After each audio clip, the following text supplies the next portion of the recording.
It's Sunday on one poem only. I'm Maggie Devers. Here are all the poems from this week. A chance to listen again or catch what you missed. YOLO.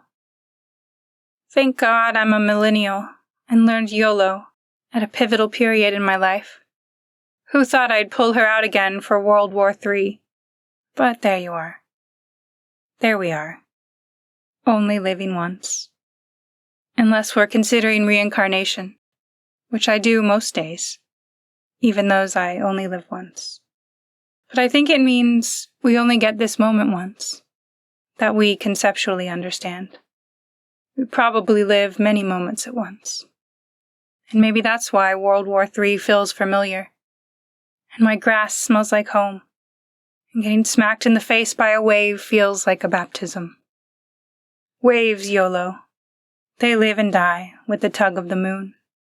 Icarus YOLOed the sunrise, and I feel like he really got it. So I sit in the sun and feel wax melting down my shoulder blades as I stare at the ocean and tell my daughter the history of YOLO. By Maggie Devers. Life is the backside of embroidery. I've been thinking about it lately. Life feels like the backside of embroidery. All I see are the knots, threads pulling in opposite directions, lines crossing with no pattern, like someone stitched it blindfolded. But then, flip it, turn it over, and there it is. The picture you never thought was forming, flowers blooming where only knots existed. Maybe that's just my side of the cloth. Maybe God sees the other. The one I'm not allowed to touch yet. The side where those very knots hold the picture together. Maybe heartbreak is just a red thread meant to shape the outline of something larger. Maybe loneliness is a dark patch that gives contrast to all the light. Maybe even the useless stitches, the ones we regret, add texture, depth, weight. When the fabric is turned, perhaps at the very end, we'll see it. Every knot holding the shape, every crooked line part of the symmetry. The mess will finally look like meaning, and the backside will make sense. Everything we called chaos will glow with perfect order. Faith isn't about seeing the image at all, but walking through the confusion, believing that nothing here is wasted, that even the ugliest loops are part of a beauty I can't see from this side. And so, I stop trying to untangle everything. I let the threads dangle where they want. I trust that someone's hands gentler than mine know what they're weaving. And if being lost in this tangle still means I'm stitched into his design, then let me remain here, knotted, confused, but never outside the pattern. So yes, life is the backside of embroidery, and God is the one who sees the picture. We are just the threads, moving in loops, crossing over one another, wondering why it hurts, never knowing we've been part of beauty all along.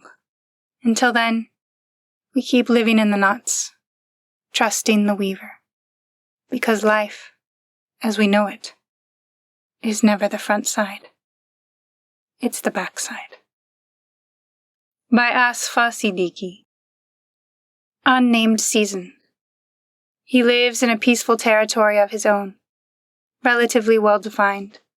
In conversation with his selves, he navigates daily weather, rainbows, mirages, sinkholes. Now, can he still live with himself, with you? Your eyes align. Two shapes of water join, sunlit, know themselves reflected. He feels your arms. He broadens, flattens, and retreats. Enters spaces filled by air and phantom. He waits. He listens. Voices surface. He slips into marrow lit by the gasping mouths of scattered self-sustaining fires. He fractures. He falls. He pulls heavy, turns, raw, smolder. He scratches notes and demolishes boxes of tissues. While you drink your morning coffee in the next room, he makes his blanket a morning shroud. He hibernates in jumps and starts. He heaves open jammed windows. Specks of old white paint confetti his hair. Curtains bloom. Now. He perches on the roof. Now. He shows you proudly with some astonishment. There's a new row of feathers in his wingspan.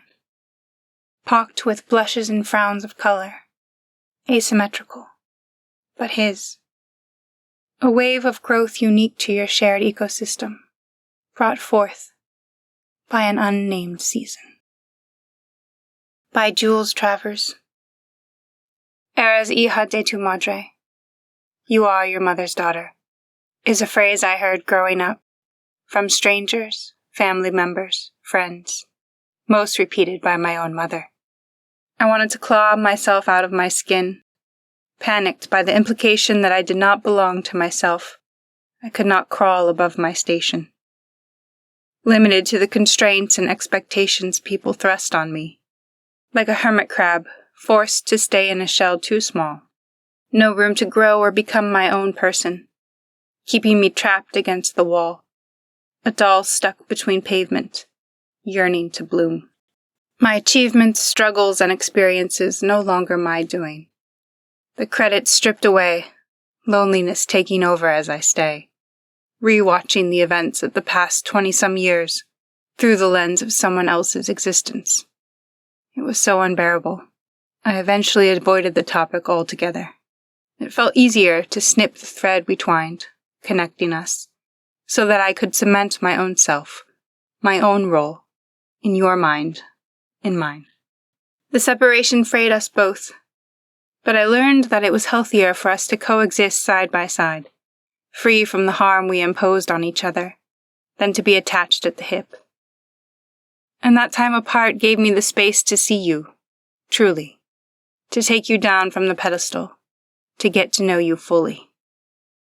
I think I've accepted that I am my mother's daughter, in the sense that it's true. I inherited her stubbornness and pride, her love for words and witty sayings, her craving to be important, the hunger to be accepted. I inherited her precision and wide-eyed curiosity. Beyond the superficial, it's hard to admit that while she birthed me and learned me, she also weaved her own insecurities and doubts into the fabric of my being. She tried and failed to love me in her way, staining me with blood and tears and loathing. She imparted her wisdoms and her wrongdoings. I see the person I could have become, had circumstances been different. I may have been born in her image, but I stitched myself into the likeness of what I desired. I became unraveled. A bolt of cloth to gather anew. I hemmed the tattered edges, patched up the holes, and threw out the patterns I had always followed. Soy hija de mi madre, but can't I also be my own? Can't I exist without relinquishing to the image of an identity I don't claim, and acknowledge that I am also my mother's daughter, in the sense that I mothered myself? By Alicia Fernandez. Lilies. Blood gushes from underneath my index fingers, underneath my thumbs. My eyes go white and pinpoint black. Bloodshot. My artery. My throat seals itself shut like a wooden door stuck in humidity's clutch. I tilt my chin to the popcorn ceiling, gasping for air that's already escaped. Lilies are my favorite flower, by the way. It is late. 12:15 a.m. exactly. My neck starts to itch where brittle bone holds nostalgic flesh imprints. The coffee on my wooden-chipped, scarred nightstand has gone tepid, then frigid. It is late. 12:17 a.m. exactly. Congealed blood gushes from my nose where I have never been hit, only walked into steel and concrete walls. My tear ducts know no repentance. Stuck in confession, my chest feels like 10 million trapdoors left unsealed. I scratch at the duct tape fastened around my goose-bumped body, clawing like a raved, rabid, wretched animal. Wretched thing. Salivating, foaming, aching, teeth baring. Lilies are my favorite flower, by the way. It is late. 12:21 exactly. Lilies. Lilies, lilies, lilies, lilies. By Madeline Lopez. Rash. Everything I know about death I learned the hard way. When I saw you go by on the stretcher to intensive therapy. I was an atheist like you, and I only saw a slight and strange body pass at the speed of light. Is it that perhaps we live confused, or we are just light and nothing else? Because I suddenly knew in an instant that you were not in that body. They took you to the emergency room like a war trophy. There was a rush for the doctors to arrive. There was a rush to death, for fleeing the territory. Minutes before you asked for a book. Minutes before I hugged you, and you told me you are so good. Then the power outage in the hospital. The door half open.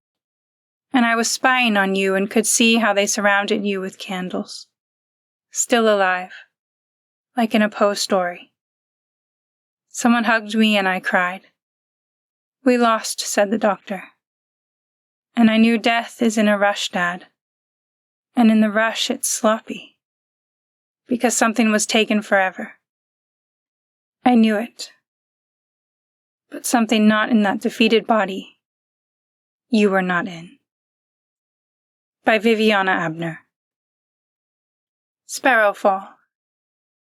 While maybe I wasn't the smartest or the strongest, I never thought unkindly of you. And I always sang my song, and I saw you as an angel, up until the very end. By Arch Budzar. Thank you for listening, poetry lover.